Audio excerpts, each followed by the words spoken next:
কিন্তু ইবাদত হতে গেলে এই দুটো জিনিস লাগবে, লা ইলাহা ইল্লাল্লাহ মুহাম্মাদুর রাসূলুল্লাহ। উদ্দেশ্য কার হবে? তরিকা কার হবে?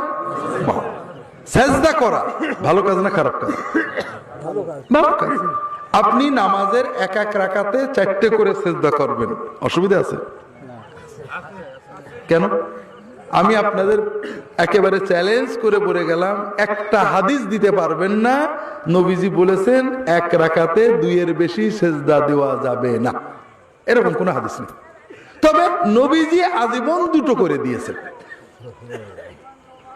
এখন আপনি যুক্তি দিতে পারেন যে নবীজির কোনো গুনাহ ছিল না, সাহাবীদের গুনাহ কম ছিল, কাজেই তাদের 2 সিজদায় চলতো, আমাদের গুনাহ বেশি, কাজেই 2 সিজদায় চলবে না, 4টে করে দেব। ভালো কাজ তো একটু বেশি করে করবো, হবে না। আসলে ভালো কাজ বলে কিছু নেই। নবীর তরিকায় যেটা হলো না ওটা ইবাদত হিসেবে আর ভালো হলো না।